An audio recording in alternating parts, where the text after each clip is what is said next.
नमस्कार। आज हम एक बहुत ही दिलचस्प विषय पर बात करने वाले हैं, प्रभात संगीत। जी।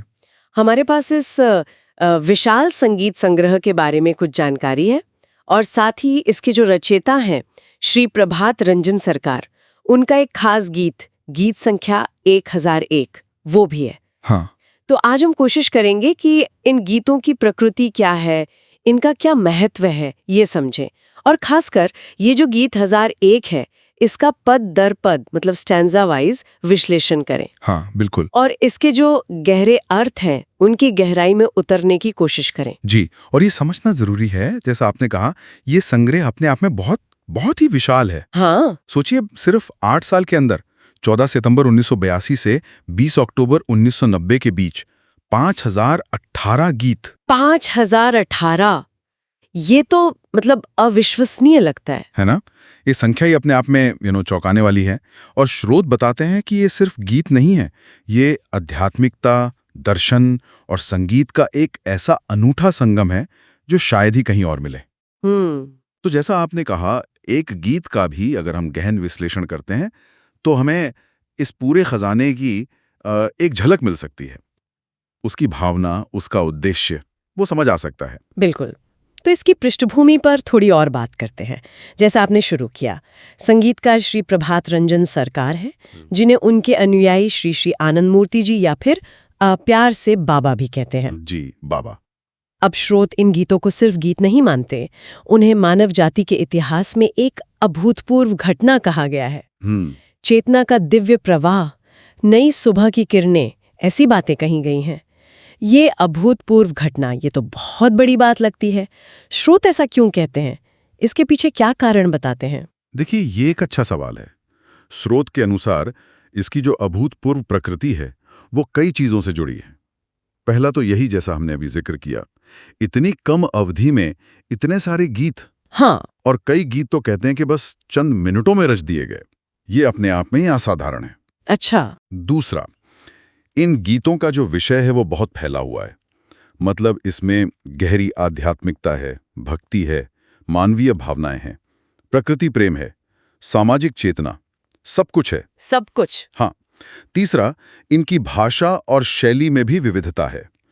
हैं तो ये मुख्य रूप से बंगाली में, पर इनमें दूसरी भाषाओं के शब्द, उनके प्रभाव भी दिखते हैं। और शायद सबसे महत्वपूर्ण बात जो स्रोत बताते हैं वो है इन गीतों का उद्देश्य। हाँ। इनका घोषित उद्देश्य सिर्फ मनोरंजन नहीं है, बल्कि मानवता को प्रेम, आपसी सद्भाव और आंतरिक जागृति की तरफ ले जाना है। आंतरिक जागृति और प्रेम। जी। स्रोत इसे संगीत के रूप में ध्यान भी कहते हैं, या धुन के माध्यम से प्रेम का मूर्त रूप। संगीत के रूप में ध्यान, ये दिलचस्प है। हाँ, ये इस विचार से जुड़ा है कि संगीतकार, जिन्हें अनुयायी प्रेम का अवतार यानी बाबा मानते हैं, जी, उनकी करुणा, उनका प्रेम, वो इन गीतों के जरिए सीधे तौर पर बहा है, प्रवाहित हुआ है। अच्छा। तो इसलिए ये गीत सिर्फ विचारों को नहीं बताते, बल्कि एक तरह की ऊर्जा या चेतना का संचार करते हैं। कम से कम स्रोतों का तो यही कहना है। तो ये सिर्फ संगीत नहीं रहा, ये एक दर्शन बन गया जिसे गाया जा रहा है, एक अनुभूति जिसे सुना जा सकता है। ये तो वाकई एक बहुत ही अनूठी पृष्ठभूमि है। चलिए, इसी पृष्ठभूमि को ध्यान में रखते हुए अब सीधे आते हैं गीत संख्या 1001 पर। जी। इसका पहला पद है,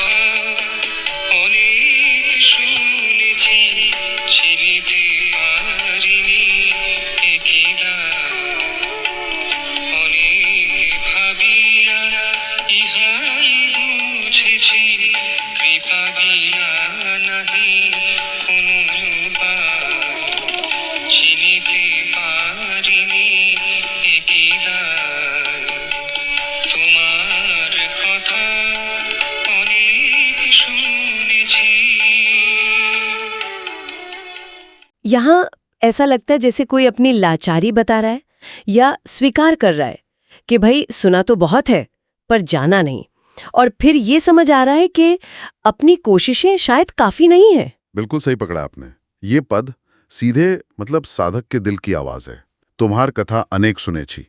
ये दिखाता है बौद्धिक ज्ञान, जो हमने सुना है, पढ़ा है, गुरुओं से जाना है। हाँ, जानकारी। हाँ, जानकारी। लेकिन जिनते पारिनी मतलब पहचान नहीं सका, अनुभव नहीं कर सका। ये प्रत्यक्ष अनुभव की कमी को बताता है। और ये जो शब्द है एक ही दाया, ये कैसा दुर्भाग्य है या कैसी मुश्किल है, इसमें एक गहरी पीड़ा है। एक आश्चर्य भी है कि इतना जानने के बाद भी असलियत से दूरी क्यों है। और फिर आती है वो सबसे अहम लाइन, अनेक भाविया है बुझीची, मतलब बहुत सोचा, बहुत मनन किया, कोशिश की जी, लेकिन आखिर में इसी नतीजे पर पहुंचा कि भाई अपनी जो कोशिश है, व्यक्तिगत प्रयास है, उसकी एक सीमा है। एक सीमा है। हाँ, और वहीं से ये भाव आता है, कृपा बिना ना ही कोनो उपाय। ये अहंकार का समर्पण है। ये मानना कि देवीय सहायता जरूरी है, उसके बिना रास्ता नहीं है। अच्छा। ये सिर्फ भाग्य की बात नहीं है। ये आध्यात्मिक यात्रा में एक जरूरी मोड़ है, जहां इंसान अपनी हद को पहचान कर उस परम शक्ति पर निर्भर होना स्वीकार करता है। मतलब बुद्धि और प्रयास आपको एक पॉइंट तक ले जा सकते हैं। हाँ, उसके आगे कृपा ही एकमात्र रास्ता बचता है। ये विचार तो अपने आप में बहुत गहरा है। बिल्कुल। अब दूसरे पद पर चलते हैं।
वाओ।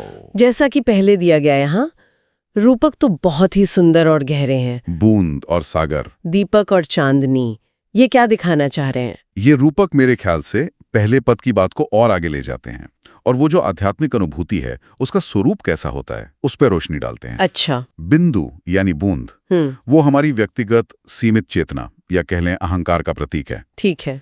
और सिंधु यानी सागर, वो अनंत, वो सार्वभौमिक चेतना, परमात्मा। सवाल है, बूंद सागर को पा कैसे सकती है?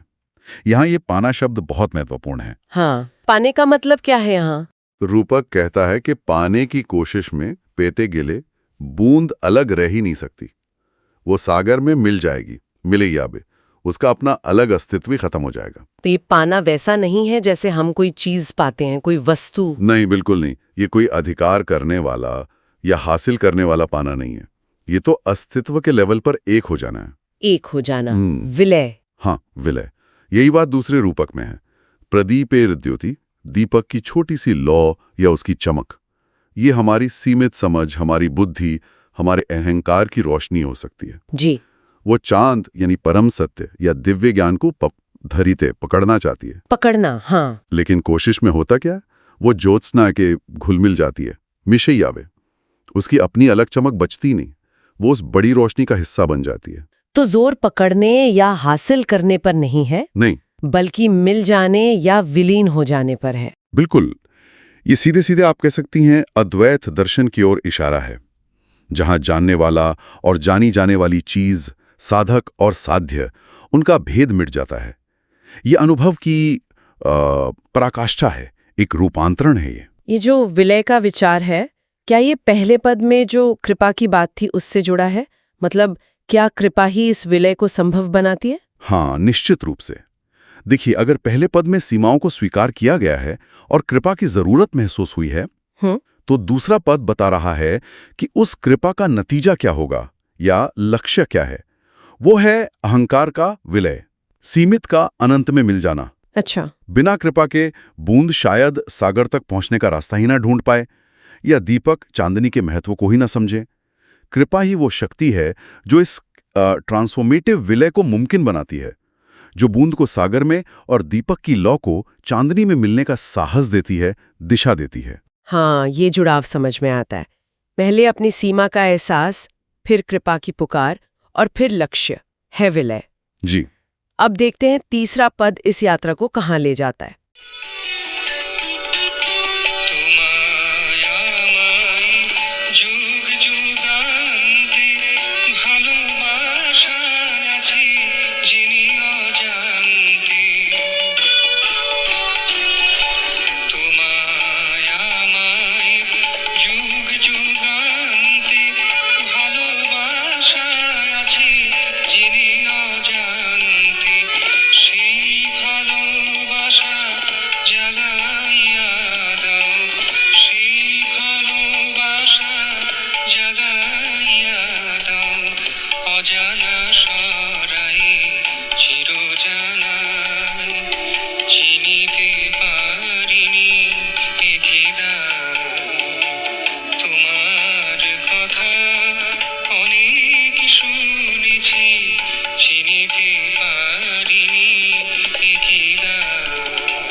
अनुवाद जैसा कि पहले दिया गया, यहाँ युग युगान्ते भालबासा, एक शाश्वत प्रेम की बात हो रही है जो हमेशा से है।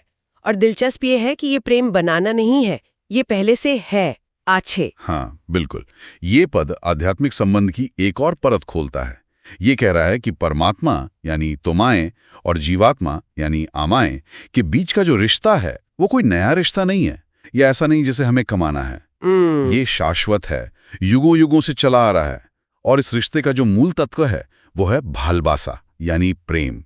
जी। और ये प्रेम इस बात पर निर्भर नहीं करता कि हम इसे जानते हैं या नहीं जानते, जेने अजानते। ये एक अंदरूनी सच्चाई है, एक अंतर्निहित सत्य है। अच्छा। इसलिए प्रार्थना कुछ नया पाने की नहीं है, बल्कि उसी पहले से मौजूद प्रेम को जगाने की है। जगाने की। हाँ, ये एक तरह से अंदर की तरफ देखने की बात है, बाहर कुछ ढूंढने के बजाय अपने भीतर जो वो शाश्वत संबंध और प्रेम छुपा है उसे महसूस करने की बात है। और फिर ये पंक्ति है, अजाना सराय चिर जाना, यानी अज्ञान को हटाकर शाश्वत ज्ञान की प्राप्ति।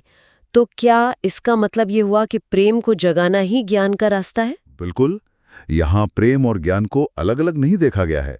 वो जो शाश्वत प्रेम है उसका जागरण से भालबासा जगाई अदाओ, वही वो प्रक्रिया है जिससे अजाना यानी अज्ञान, ब्रह्म या परमात्मा से जो दूरी का भाव है वो हटता है। हाँ, और चिर जाना यानी वो जो हमेशा से ज्ञात है, जो हमारा असली स्वरूप है, परमात्मा के साथ हमारा जो नित्य संबंध है वो प्रकट होता है। अच्छा। तो प्रेम यहाँ सिर्फ एक भावना नहीं रह गया, वो ज्ञान का, सत्य का, या कह लीजिए उस परम चेतना तक पहुंचने का जरिया बन गया है।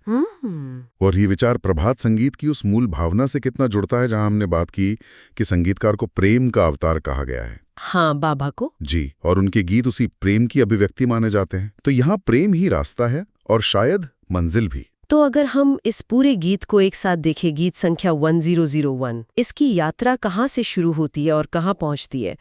पहले पद में अपनी सीमाओं का एहसास होता है, कृपा की पुकार उठती है। जी। दूसरे पद में रूपकों से समझ आता है कि आध्यात्मिक अनुभव असल में विलय का है, कुछ अलग से पाने का नहीं। सही। और तीसरे पद में पता चलता है कि परमात्मा से हमारा रिश्ता प्रेम का है, जो हमेशा से है, और उसी प्रेम को जगाकर अज्ञान को मिटाना है और सत्य को जानना है। ये सब प्रभात संगीत के बारे में जो बातें हमने शुरू में की थी कि ये दर्शन, भक्ति, जागृति का मिश्रण है, उससे कितनी खूबसूरती से जुड़ता है। आपने बिल्कुल सही संश्लेषण किया है, एकदम सही पकड़ा है।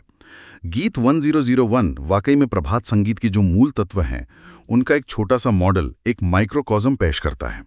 ये दिखाता है कि इंसान के तर्क और कोशिश की हद कहाँ है, अनेक भाव्या, और दिव्य कृपा का महत्व क्या है, कृपा बिना। जी। ये दर्शाता है कि आध्यात्मिक ऊंचाई अहंकार के मिटने में है, अपने अलग अस्तित्व के उस परम चेतना में घुल मिल जाने में है। बिंदु सिंधु में मिले प्रदीप ज्योत्सना में विषय। हाँ। और सबसे अहम बात, ये स्थापित करता है कि इस पूरी यात्रा का आधार और जरिया प्रेम है। वो शाश्वत प्रेम जो पहले से मौजूद है और जिसे सिर्फ जगाने भर से अज्ञान मिटता है और शाश्वत सत्य का अनुभव होता है। भालबासा जगाइया दाओ अजाना सराय कीर जाना है। तो ये एक गीत उन हजारों गीतों की भावना का प्रतिनिधित्व कर रहा है जिन्हें श्रोत प्रेम, भक्ति, दर्शन और आंतरिक जागृति का संगम बताते हैं। वाकई एक छोटे से गीत में कितनी गहराई है, कितना विस्तार है। और ये हमें फिर से याद दिलाता है कि हम जिस प्रभात संगीत संग्रह की बात कर रहे हैं वो कितना विशाल है और श्रोत के अनुसार कितना अद्वितीय है। जी। 8 साल में 5018 गीत, जिसे अभूतपूर्व घटना कहा गया।